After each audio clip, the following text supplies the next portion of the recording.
우리는 신앙생활을 하다 보면 종종 이런 말을 듣습니다.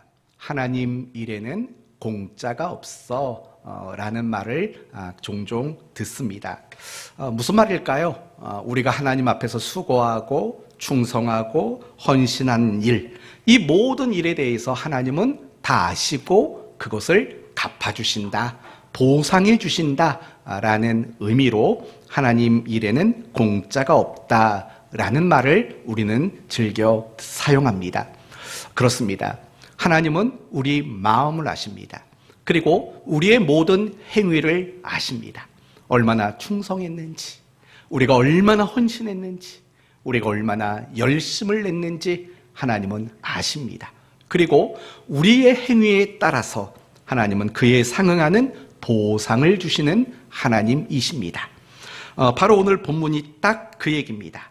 보라, 내가 속히 오리니 내가 줄 상이 있어 각 사람에게 그가 행한 대로 갚아주리라. 그가 행한 대로 갚아주리라. 다르게 말하면 상을 줄 자에게 상을 주고 보상을 줄 자에게 하나님은 보상을 주신다, 이렇게 말씀하고 있는 겁니다. 그러므로 오늘 말씀을 통해서 과연 성경이 우리 그리스도인들에게 약속한 보상이란 과연 무엇인가? 성경이 말하는 보상의 본질은 무엇인가? 이 부분에 대해서 함께 살펴보려고 합니다. 사실은 이미 여러분에게 답을 다 드린 거예요. 그렇지만 다시 한번 묻습니다. 하나님은 우리에게 상을 주실까요? 안 주실까요? 또 다르게 말하면 하나님은 우리에게 보상을 주실까요? 안 주실까요? 이 질문입니다. 여러분의 질문의 대답은 뭐라고 생각하십니까? 상을 주신다? 안 주신다? 보상을 주신다? 보상해 주지 않는다? 답은 아마 여러분이 알고 계실 겁니다. 오늘은 여러분이 알고 있는, 그러나 조금은 오해하고 있는 부분들을 좀 다뤄볼까 합니다. 저는 여러분에게 이렇게 물었습니다. 하나님이 우리의 행위대로 상과 보상을 주시냐 안 주시냐라고 물었습니다. 사실 우리는 그 질문이 하나도 어려운 질문이 아닙니다. 그런데 뜻밖에도 이 질문을 어떤 학문이라는 관점으로 다가서면 사실은 굉장히 어려운 질문이 됩니다. 그래서 성도들에게는 이 질문이 하나도 어려운 질문이 아니지만 신학자들 사이에서는 이 질문이 굉장히 어려운 질문이 되기도 합니다. 그래서 신학자들 사이에서도 의견이 나뉩니다. 어떤 신학자들은 보상, 상주심 없다라고 말하는 사람이 있습니다. 그리고 어떤 신학자들은 아니다, 상주심과 보상의 주심은 있다, 이렇게 주장하는 사람이 있습니다. 그렇다면 먼저 보상이 없다고 말하는 신학자들의 이유가 뭔가를 여러분과 함께 잠깐 나눠보도록 합시다. 두 가지로 여러분에게 말씀을 드리겠습니다. 만약에 천국에 갔는데 아까 제가 어떤 지방에 있는 권사님이랑 통화를 했는데 그분이 이렇게 말하더라고요. 본인 오빠가 얼마 전에 돌아가셨답니다. 그런데 천국에 갔을 것 같답니다. 그러면서 하는 말이 뭐냐면 아마도 부끄러운 구원을 받았을 것 같다라고 이야기하는 걸 들었습니다. 심지어 어떤 말까지 들었냐면 이런 말도 들었습니다. 천국에 가면 좋은 집에 사는 사람도 있지만 닭장 같은 데서 사는 사람도 있다. 이런 말 안 들어보셨습니까? 저는 무슨 말까지 오늘 들었냐면 천국에 가면 노숙자 생활을 하는 성도들도 있다라는 말들을 저한테 하는 얘기를 들었습니다. 저는 굳이 그걸 따져 묻지는 않았습니다. 그렇습니까, 권사님? 다행이네요 하고 마무리를 졌죠. 대부분의 사람들이 즐겨 쓰는 표현 중에 하나가 그거죠. 금면류관, 은면류관, 그리고 마지막에는 개털모자, 이런 식의 얘기를 많이 들으셨을 겁니다. 그렇다면 만약에 천국에 갔을 때 어떤 사람이 그 사람의 행위에 따라서 대접해 주는 게 이와 같이 다르다면, 이와 같이 다르다라는 말은 또 무슨 말이냐면 차별이라는 거죠. 차별. 물론 결과적으로 차별은 아니지만 겉으로 보기에는 차별처럼 보이는 거죠.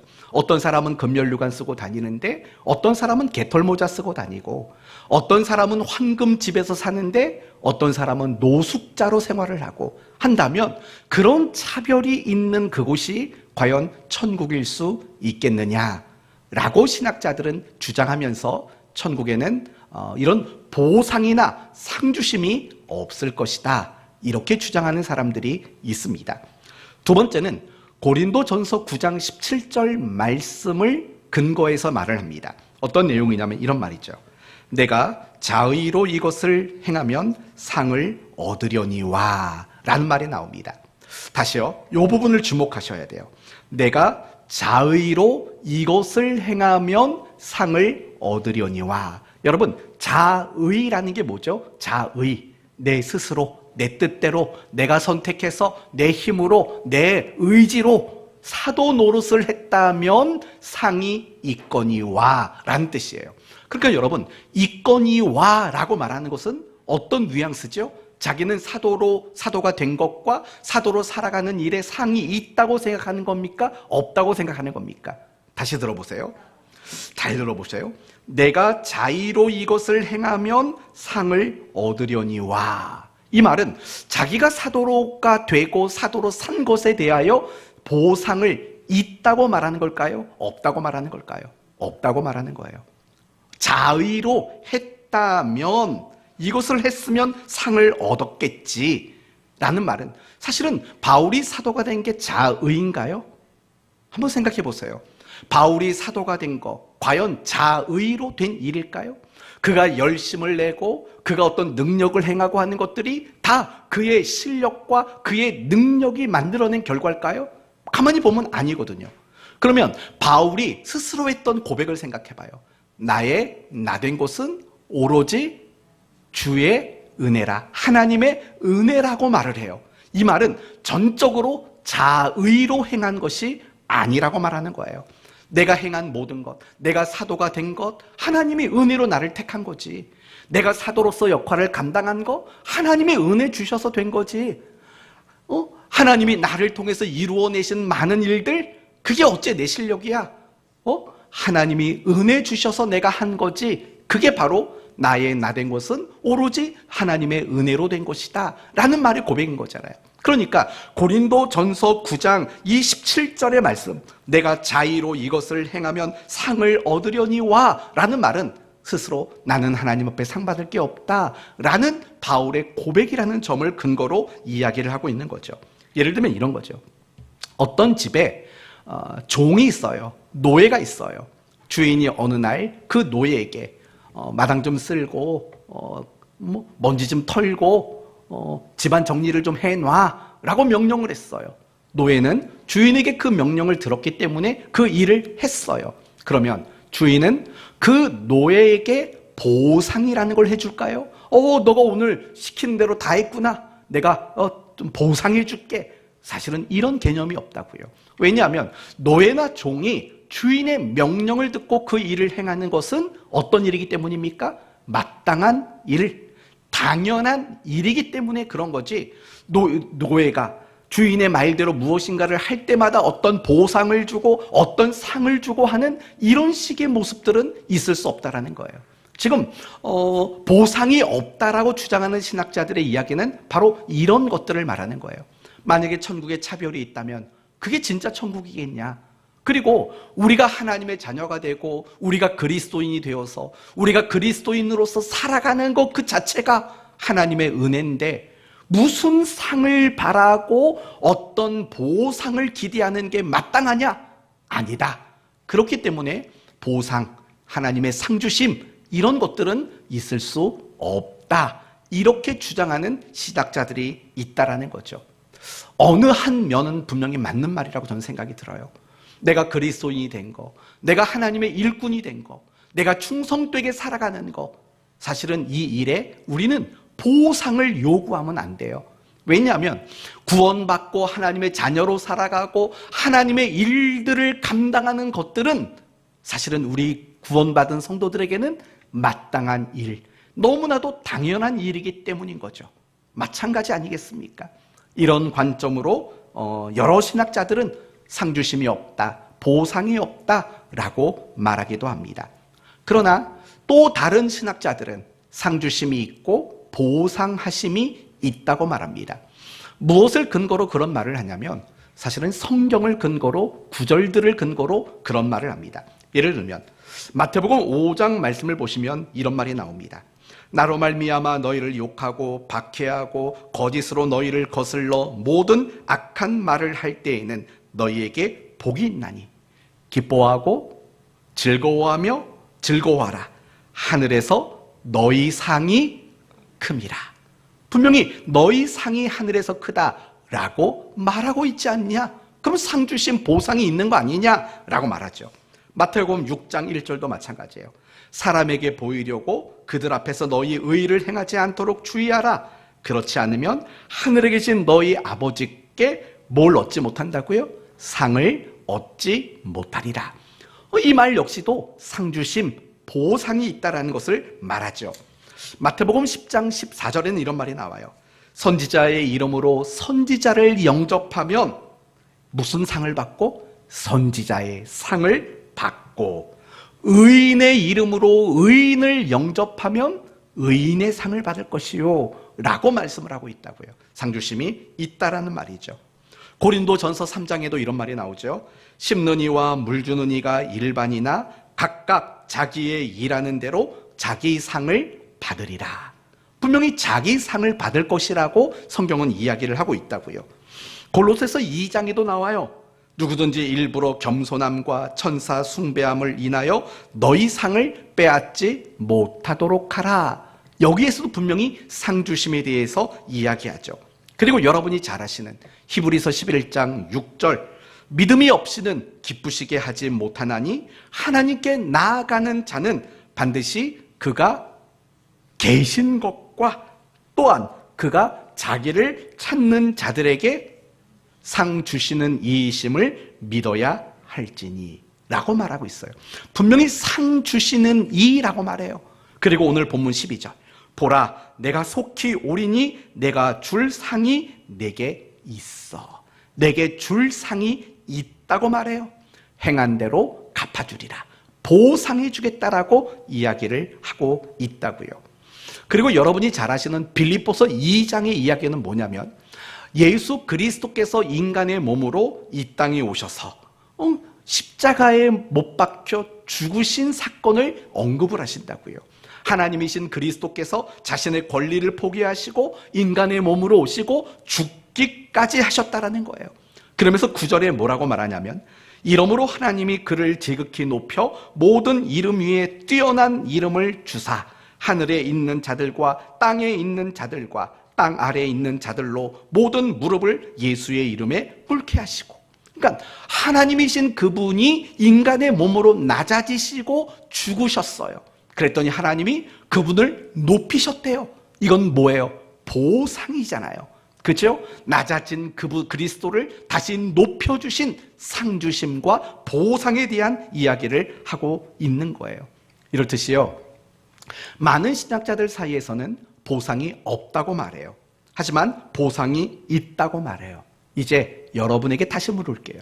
여러분은 보상, 상주심 있다고 생각하세요? 없다고 생각하세요? 있을까요? 없을까요? 있다고 생각하시죠? 저도 똑같이 생각합니다.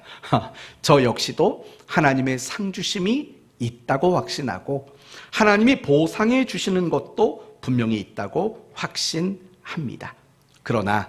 그러나라는 말이 붙어야 돼요. 그러나 우리가 생각하고 우리가 기대하고 우리가 바라는 방식의 상주심이나 보상은 아닐 것이라는 거예요. 그러니까 왜 보상이 있느냐 없느냐의 문제가 우리 머리를 복잡하게 만드냐면 우리가 애당초 이 보상이라는 개념을 생각하는 그 출발점이 잘못되었기 때문에 그래요. 그러니까 우리가 생각하고 기대하고 바라는 방식의 보상, 다 그게 뭔지 아세요?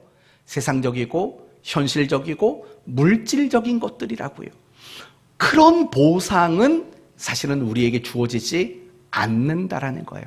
그런 보상은 없어요. 세상적이고 현실적이고 물질적인 보상을 주시는 것이 아니라 그 이상의 보상들을 하나님은 우리에게 주신다라는 거예요. 성경은 우리에게 그걸 말하고 있는 거예요. 분명히 우리에게 상 주심과 보상이 있어요. 그러나 많은 그리스도인들이 잘못 알고 있는 세상적인 보상, 현실적인 보상 또는 물질적인 보상, 이런 식의 보상은 성경이 우리에게 말하고 있는 보상은 아니라는 거죠. 여러분, 세상적 보상, 물질적, 현실적 보상, 이게 다 뭔 줄 아세요? 이런 것들이죠. 무병장수지요. 예수 잘 믿고 믿음 생활 열심히 하면 안 아프고 오래 사는 거, 이런 보상을 기대한다고요. 또는 물질적인 보상을 기대하죠. 예수 잘 믿고 믿음 생활 열심히 하고 헌금 생활 특히 잘하면 뭐라고 말하냐면 세상에서 우리는 물질적인 복을 많이 받게 된다라는 보상을 기대한다고요. 이건 교회가 너무 지나치게 가르쳤다고요. 예전에 제가 섬겼던 교회는 그런 말을 했어요. 헌금으로 심어서 세상의 물질을 더 많이 거두라고 목사님이 늘 그렇게 헌금하라고 강조하는 것들을 저는 굉장히 많이 경험을 해봤다고요. 우리는 다 보상, 상주심, 다 그런 것들이에요. 안 아프고 오래 사는 거.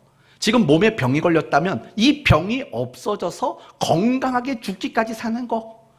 자식이 잘 되는 거, 사업이 잘 되는 거, 염려, 걱정, 근심이 없는 거, 이런 것들을 우리는 보상이라고 생각하는 경우들이 굉장히 많이 있다라는 거예요. 그러나 여러분, 그렇지 않다는 사실을 여러분이 빨리 깨닫는 게 중요한 거예요. 예수 잘 믿으면 정말 건강하게 오래 살까요? 예수 잘 믿으면 정말 부자가 될까요? 예수 잘 믿으면 염려, 근심, 걱정 없이 그냥 만사형통된 그런 삶을 우리는 정말 살게 될까요? 사실은 성경은 그런 것들을 우리에게 가르쳐 준 적이 없어요. 우리에게 그런 것들이 보상이라고 제시한 적이 없다고요. 만약에요, 여러분이 기대하는 것처럼 믿음 생활 열심히 하고 믿음이 좋은 사람들은 건강하고 부자가 되고 뭐든지 다 잘 된다면 사실은 성경에는 모든 믿음 좋은 사람들은 다 그랬어야죠. 그런데 가만히 한번 생각을 해보세요. 성경을 보면 정말 믿음 좋은 사람들 중에서 어려움 안 겪은 사람 어디 있어요? 그렇죠? 괴로움 안 겪은 사람이 어디 있냐고요. 우리 바울이라는 사람을 가지고 한번 얘기를 해봅시다. 여러분, 바울 누구보다도 믿음이 좋은 사람이다, 인정하시겠죠? 바울 누구보다도 하나님을 위해서 열심히 헌신한 사람이다, 인정하겠죠? 바울은 누구보다도 자기 목숨도 아끼지 않고 사역했던 사람이다, 다 인정할 수 있겠죠. 그렇다면 우리가 바울이 정말 이 세상에서 누구보다도 믿음이 좋은 사람이라는 걸 지금 다 인정을 한 거예요. 누구보다 열심히 한 사람이고. 그렇다면 우리가 가지고 있는 생각과 바울의 인생을 한번 비교해보자는 얘기예요. 우리는 지금껏 무슨 생각을 가지고 있었냐면, 믿음이 좋고 신앙생활을 열심히 잘하는 사람은 건강의 복, 물질의 복, 자녀의 복, 범사의 복 받아서 세상에서 잘 먹고 잘 산다, 우린 이걸 기대하고 이걸 상이고 보상이라고 우리는 생각했다고요. 그러면 그런 여러분이 생각하고 있는, 아니, 여러분은 아닌 것 같아요. 죄송해요. 여러분이 아니라 다른 교회 성도들이 생각하는 그런 보상의 기준, 그런 걸 근거로 바울의 인생을 한번 잘 생각해 보라고요. 어떤가요? 바울은 무병장수했을까요? 바울은 운수대통했을까요? 바울은 인생 대박을 쳤을까요? 한번 생각을 해보십시오. 절대 그렇지 않았다는 것을 알게 됩니다. 바울은요, 도리어 예수님을 만난 이후로 더 고달팠어요. 사실은 바울은 예수님을 다메섹에서 만나기 이전에는요, 남들이 부러워하는 인생을 살았을 거라고 저는 생각이 들어요.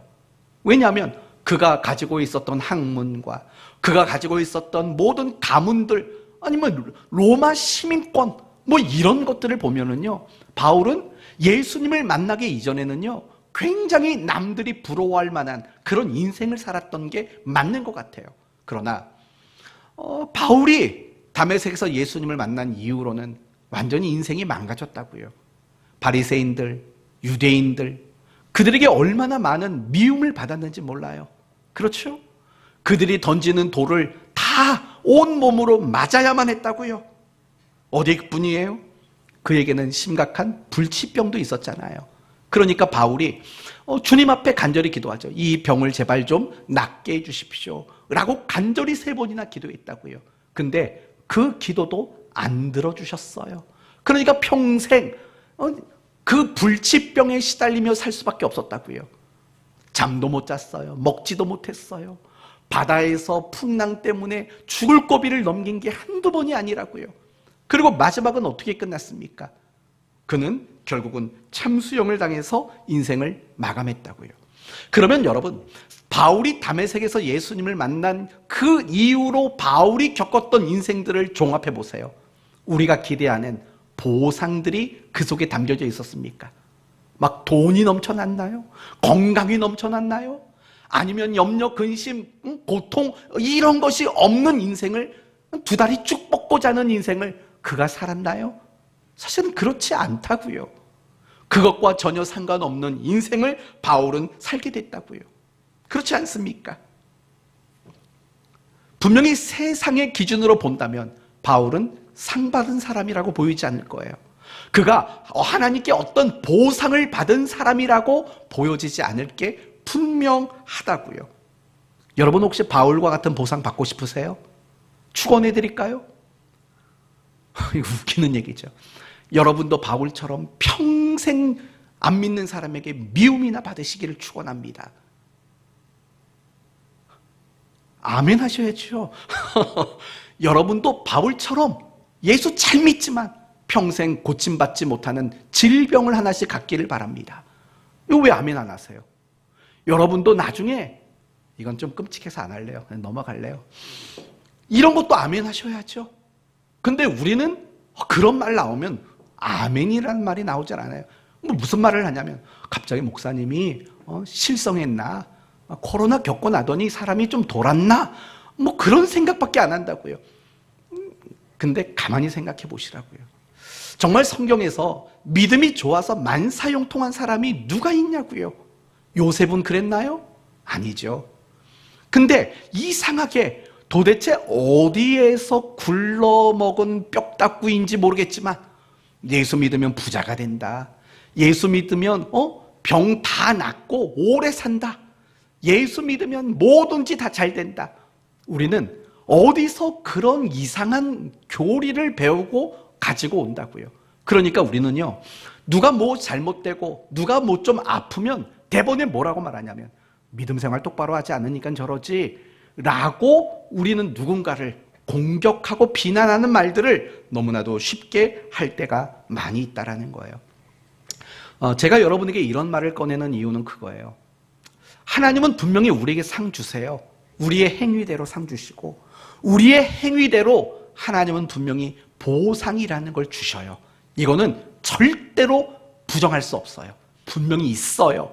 하지만 우리가 고쳐야 될 것은 뭐냐면 세상적, 현실적, 물질적 이런 것을 가지고 하나님은 우리에게 보상으로 삼지 않는다라는 거, 그걸 우리는 잊지 말라는 거예요. 우리가 이 오늘 본문 말씀, 보라 내가 속히 오리니 내가 줄 상이 내게 있어 각 사람에게 그가 행한 대로 갚아주리라 라고 말하면 우리는 금면류관, 은면류관, 황금으로 지은 집, 우리는 이런 것들을 기대한다고요. 그럼 엄밀히 말한다면 금면류관이든 은면류관이든 황금으로 지은 집이든 다 세상적이고 물질적인 거 아니에요. 남들보다 더 나은 거, 그게 세상적인 거죠. 남들보다 더 넓은 집, 어떤 사람은 천국에 가도 닭장 같은 데서 자는 사람이 있고, 아까 말한 대로 노숙자처럼 길바닥에서 생활하는 구원받은 사람도 있다는데 나는 황금집 넓은 데서 산다. 여러분, 이런 걸 기대한다면 그게 세상적이고 현실적이고 물질적인 관점인 거 아니겠어요? 그렇잖아요. 그런 보상이 아니라는 거 우리는 빨리 깨우쳐야 돼요. 그런 게 성경이 우리에게 약속한 보상이 아니라는 걸 알아야 돼요. 그래야 시험이 안 들어요. 우리가 종종 시험이 드는 이유가 뭐예요? 하나님, 내가 얼마나 열심히 믿음 생활했는지 알잖아요. 근데 내가 병에 걸렸대요. 이게 섭섭한 거죠. 왜 섭섭했냐? 내가 열심히 안 했으면 섭섭하지 않았을 거예요. 내가 열심히 했거든요. 열심히 했고 누구보다도 특심을 가지고 했거든요. 근데 왜 아픕니까? 왜 실패합니까? 왜 내 기도 안 들어주십니까? 우리는 늘 그런 것들을 보상이라고 생각하기 때문에 실족하고 시험에 드는 경우들이 많이 있다라는 거예요.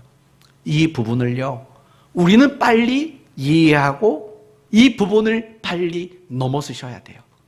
그건 진짜 보상이 아니거든요. 열심히 하나님을 섬겼는데 부자가 되지 않도록 하셨더라도 섭섭해하지 마세요. 그건 보상이 아니니까. 내가 열심히 했는데 여기저기가 아파요. 괴로워하지 마세요. 왜냐하면 그거 보상이 아니에요. 그런 건 보상 측에도 끼지를 못하는 거예요. 그렇다면 이제 중요한 얘기를 해봅시다. 그러면 하나님은 도대체 뭘 보상으로 주시느냐? 이걸 생각해 봐야겠죠. 어떤 걸 하나님은 보상이라고 정의를 내리고 계시느냐? 이 부분을 생각해 볼 필요가 있는 거예요. 두 가지겠죠. 하나님은 우리에게 보상을 해주세요. 첫째는 하늘에서. 우리가 죽어서 천국 가면 그곳에서 우리에게 보상을 주실 거예요. 그러면 어떤 보상을 주실까? 잘 모르겠어요. 우리가 천국에 가면 우리 모두가 얻을 수 있는 보상은 뭐 이런 거밖에 모르겠어요. 기쁨. 그렇죠? 기쁨. 그리고 하나님과 어떤 제약이 없는 영원한 사귐. 이런 것들이 천국에서 우리에게 주실 보상일 거예요. 분명히 보상일 거예요. 천국에는 절대로 금면류관, 은면류관, 개털모자 이런 식의 원리가 통하지 않는 곳이에요. 그게 아닌 거예요. 그냥 우리가 알 수 있는 거, 기쁨과 하나님과의 끊임없는 교제, 영원한 사귐 이런 것들이 우리 믿는 자들에게 보상으로 주어질 거예요. 그리고 또 하나의 보상은 이 땅에서도 하나님은 보상해 주신다라는 거예요. 천국에서만 보상이 있는 게 아니에요. 죽은 후에만 보상을 받는 게 아니라고요. 이 땅을 살아가는 이 세상에서도 하나님은 우리에게 보상을 주신다라는 거예요. 그렇다면 하나님이 이 세상에서 믿음을 가지고 열심히 살아가는 성도들에게 주시는 진정한 보상이 뭘까? 두 가지로 말씀을 드릴게요. 첫째는 하나님이 우리에게 아버지 노릇해 주신다. 아버지 노릇해 주신다. 더 정확히 말하면 하나님이 우리에게 아버지 노릇해 주심을 경험하며 살아가는 거죠. 이 말을 잘 이해해야 돼요. 예수를 믿는 사람들에게는, 모든 사람들에게는 하나님이 아버지 노릇을 해주세요. 그러나 하나님이 아버지 노릇을 해주시지만 모든 사람이 아버지 노릇 해주시는 걸 인식하고 깨닫고 살아가지는 않아요. 그렇죠? 예수 믿는 사람이라고 해서 모두가 다 하나님이 내게 지금 아버지 노릇 해주고 계시네 라고 깨닫지를 못해요. 하지만 정말 어떤 사람들은요, 이 땅을 살아가면서 매 순간순간마다 모든 상황 속에서 하나님이 내게 아버지 노릇 해주심을 느끼는 사람이 있어요. 그걸 경험하며 사는 사람들이 분명히 있다고요. 그게 바로 이 땅에서의 보상인 거예요. 좀 극단적으로 말하면 이런 거죠. 믿음이 적은 사람들은, 신앙에 그런 열심들이 없는 사람들은 하나님이 우리에게 아버지 노릇 해주심을 베풀어 주시지만 그것들을 인식하지 못하는 거죠. 그걸 느끼지 못하는 거죠. 그러나 정말 믿음의 깊이가 있는 사람들, 하나님과 그 믿음 안에서의 아름다운 모습을 살아가는 사람들, 그들은 느끼는 거죠. 하나님이 내게 아버지 노릇 해주고 계심을 느끼고 경험하는 삶을 살아가는 거죠. 똑같이 믿음이 있어도, 똑같이 신앙생활을 해도 사람들마다 그 깊이는 다를 수밖에 없는 거죠. 그게 보상인 거죠. 더 구체적으로 말한다면 하나님이 우리에게 아버지 노릇 해주신다는 것은 무엇이냐? 결국 우리에게 기쁨과 평안과 위로를 주시는 거죠. 누가요? 하나님이 기쁨과 평안과 위로를 베풀어 주시는 거죠. 요한복음 15장을 보시면 그 제자 된 자들에게 주시는 축복을 말씀하실 때 이렇게 말합니다. 내가 이것을 너희에게 이름은 내 기쁨이 너희 안에 있어 너희 기쁨을 충만하게 하려 함이라 라고 말을 한다고요. 사도행전 9장 말씀을 보시면 이런 말이 나와요. 그리하여 온 유대와 갈릴리아와 사마리아 교회가 평안하여 든든히 서가고 주를 경외함과 성령의 위로로 진행하여. 무슨 말이냐면 여러분 사도행전 9장이 어떤 본문이라고 생각하세요? 예루살렘 교회가 박해를 당하고 그리고 스데반 집사님이 순교를 당하자 대대적으로 엄청난 위기를 겪게 된다고요. 그러자 그들이 멀리 도망을 친다고요. 그런데 그 도망치는 그들에게 평안이 있고 성령의 위로가 그들 안에 가득하다고 말했어요. 그게 바로 하나님이 우리에게 아버지 노릇 해주시는 거죠. 여러분이 지금까지 신앙생활하여 오면서 사실은 많이 경험해 봤잖아요. 이건 기뻐할 상황이 아닌데 마음이 기쁨이 들어요. 이거는 내가 마음이 편안할 수 없는 순간인데 마음이 편안해요. 아무도 내 마음을 몰라주는데 하나님이 내 마음을 위로해 주시는 걸 경험해요. 이런 순간들이 있잖아요. 그게 하나님이 우리에게 아버지 노릇해 주시는 거예요. 물론 아버지 노릇해 주신다라는 말은 우리를 보호하고 인도하고 지키시고 양육하신다라는 말도 다 포함이 돼 있어요. 그러나 그런 것들을 정리하면 결국 기쁨, 평안과 위로인 거죠. 그래서 예수님이 이 땅에 태어나시는 그날 나왔던 말이 뭐예요? 기쁨과 평화라는 메시지가 예수님의 탄생과 관련해서 나오는 가장 중요한 메시지였죠. 바로 그런 것들인 거예요. 그게 하나님이 우리에게 아버지 노릇 해주심이라는 거죠. 바로 이것이 이 땅에서 믿음을 가지고 열심히 주를 섬기는 자들에게 주어지는 보상인 거예요. 하나님이 우리에게 아버지 노릇 해주시는 거. 우리는 이런 보상을 받아요. 두 번째, 여러분이 믿음을 가지고 살아가는 거, 여러분이 그리스도인으로서 수고하고 충성하고 헌신하는 거, 그 자체가 보상이라는 거죠. 그 자체가 보상인 거예요. 그럼 답 나온 거예요.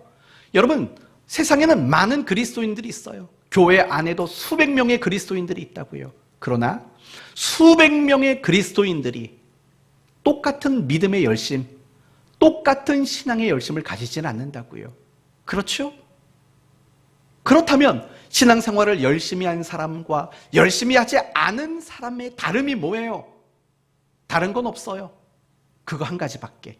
뭐요? 열심히 했냐? 열심히 안 했느냐?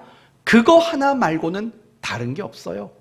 열심히 한 사람도 부자가 못 됐고, 열심히 안 한 사람도 부자가 못 됐고, 뭐 열심히 안 해도 아프고, 열심히 해도 아프고, 사실은 다른 것은 내가 믿음을 온전히 가지고 내가 이 신앙생활을 열심히 했느냐, 그리스도인답게 얼마나 열심히 살았느냐, 그게 다른 거죠. 그런데 중요한 건 그 다른 것 자체가 보상이라는 거예요. 그 다른 것 자체가 보상인 거예요.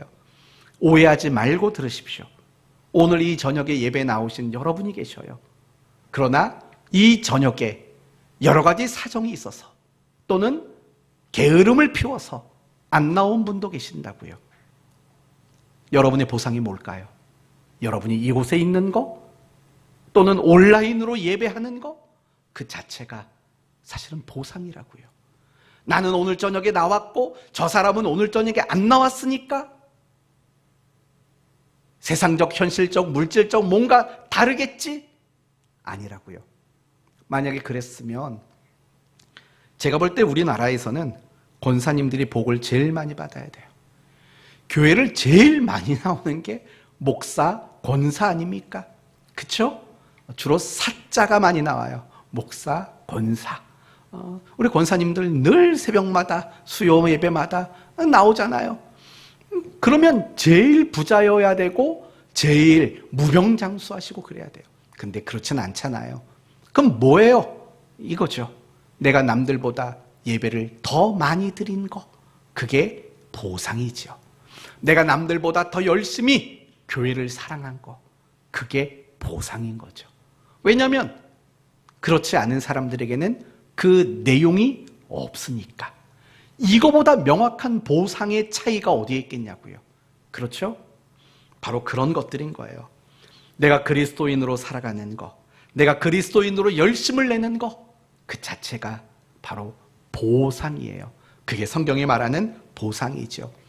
사실은 이런 이야기들을 뒷받침하고 있는 구절들이 성경에 많아요.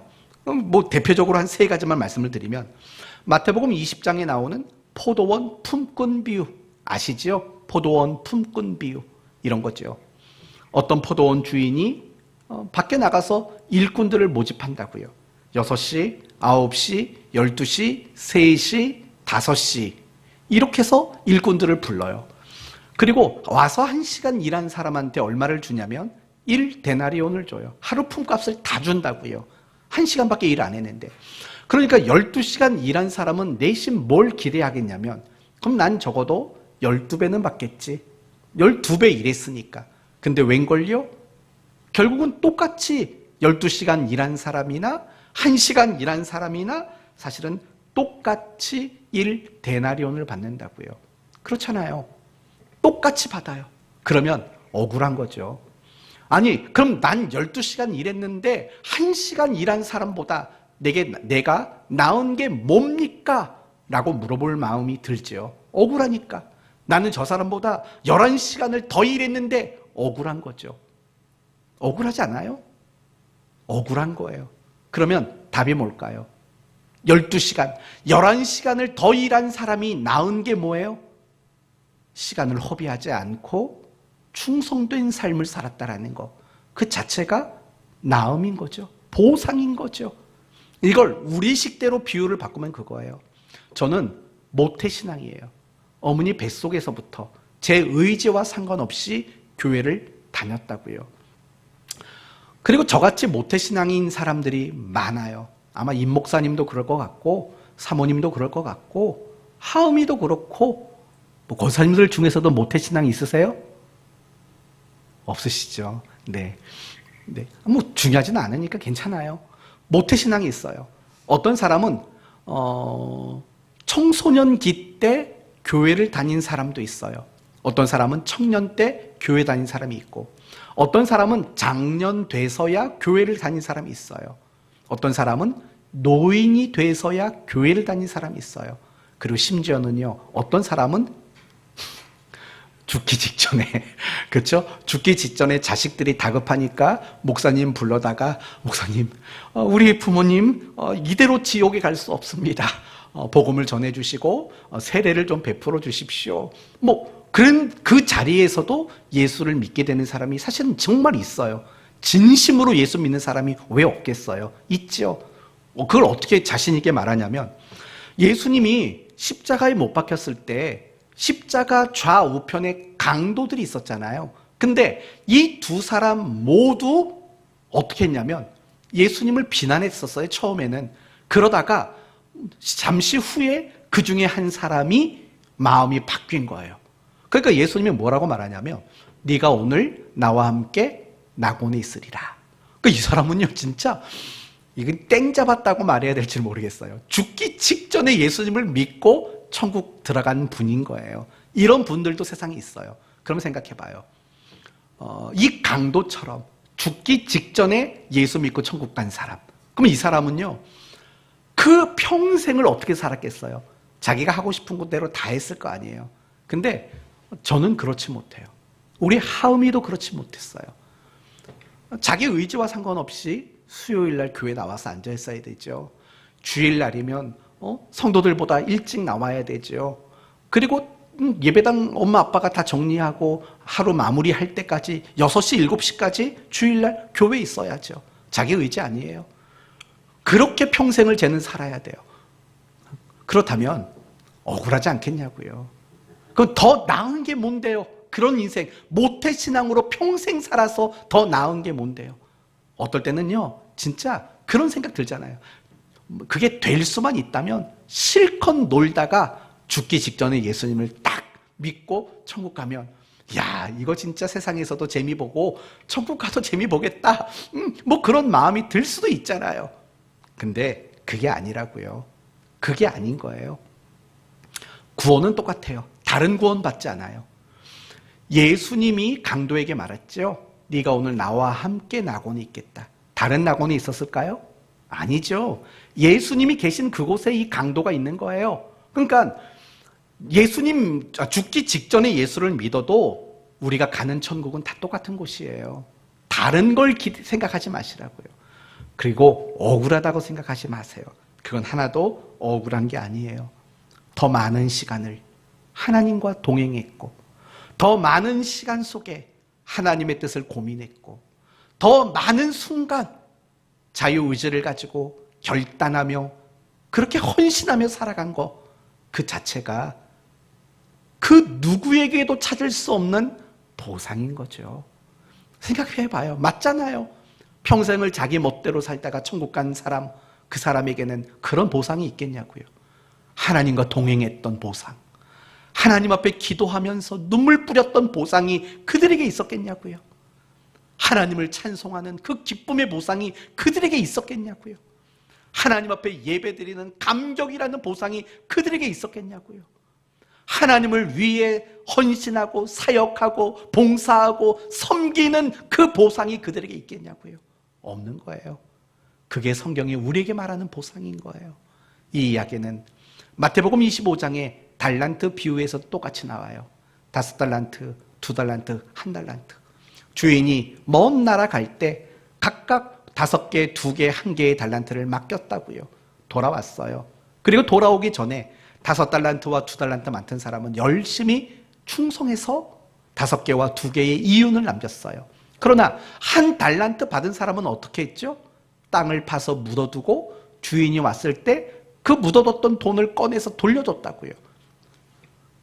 그때 주인은 이렇게 하죠. 5개와 2개 받은 사람들에게는 착하고 충성된 종아, 내 즐거움에 참여할지어다. 그리고 5달란트 이윤 남긴 자에게는 그 1달란트를 빼앗아서 이것을 더 맡으라고 말해요. 그러나 1달란트 땅에 묻어뒀던 그 사람에게서는 모든 걸 빼앗겨요. 그러면서 너는 내게 내 즐거움에 참여하지 못하게 될 거라고 말해요. 다시 말하면 이런 말인 거예요. 5개와 2달란트 받은 자의 나음이 뭐예요? 충성했어요. 그래서 더 많이 충성할 수 있는 기회를 얻게 된 거예요. 그게 보상이라고요. 누가복음 15장 말씀을 보시면 탕자의 비유가 나와요. 이 탕자의 비유를 보면 둘째는 유산 받아 떠나서 허랑방탕하게 생활하죠. 그리고 후회를 한다고요. 후회. 그리고 돌아왔어요. 그랬더니 아버지가 송아지를 잡았어 잔치를 배설했어요. 하루 종일 일하고 돌아온 첫째가 그 광경을 보고 속이 뒤집어졌다고요. 그래 아버지에게 따져 물어요. 아버지, 아니 나에게는 염소 새끼 한 마리라도 잡아줘서 내 친구들이랑 좀 즐기게 하신 적이 없지 않습니까? 근데 아버지 재산을 탕진한 이 아들에게 이게 뭡니까? 도대체 나는 뭡니까? 라고 따져 묻는다고요. 그때 아버지가 했던 말이 이런 말이죠. 너는 나와 함께 있었다 라고 말해요. 그 자체가 보상이라는 거예요. 나와 함께 있었던 것, 성실하고 착한 아들로 아버지를 대신해서 집안을 위해 일할 수 있는 그 시간을 보냈던 그 자체가 바로 보상이다. 이렇게 말했다고요. 하나만 더 생각해 볼 게 있습니다. 아까 빌립보서 2장 말씀을 여러분에게 하나 예를 들었어요. 예수 그리스도께서 인간의 몸으로 오시고 십자가에 못 박혀 죽으시고 그리고 하나님께서는 그를 살리셔서 하늘로 올리셔서 모든 이름에 뛰어난 이름을 예수 그리스도에게 주셨다. 아까 그 얘기를 잠깐 언급했어요. 여러분에게 한번 묻습니다.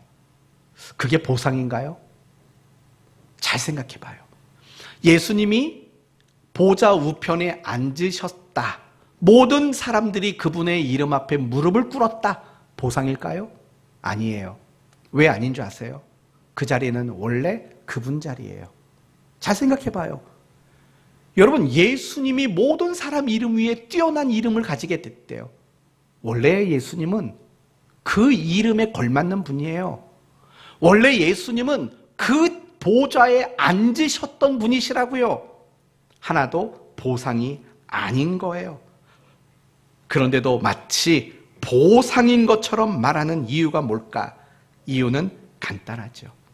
주님처럼 살아가는 것. 그게 우리에게 진정한 보상이라는 것을 말해주기 위함이라는 겁니다. 이제 아시겠죠? 네, 이제 충분히 여러분이 이해하셨으리라 생각이 듭니다. 보상 있습니다. 하나님은 여러분의 행위에 따라 상 주실 거고 보상해 주실 겁니다. 그러나 그 보상은 세상적, 현실적, 물질적 보상이 아닙니다. 그럼 어떤 보상입니까?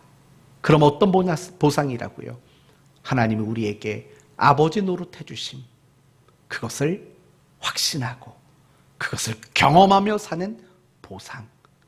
또 누구보다도 열심을 내고 누구보다도 충성을 하며 살아간 그 자체가 바로 보상인 거죠. 오른밤을 치거든 왼뺨을 돌려대라. 이런 삶을 사는 게 보상인 거죠. 교회를 사랑하는 마음과 교회에 대한 책임감을 가지고 살아가는 그 자체가 보상인 거죠.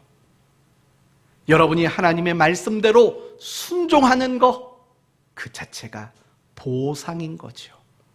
이게 성경이 우리에게 말하는 보상입니다. 그런데 여기에서 여러분 한 가지 더 궁금증이 들 수도 있어요. 그럼 목사님, 아니 예수 잘 믿고 열심히 신앙생활했더니 부자가 된 사람들은 뭡니까? 라고 물을 수 있어요.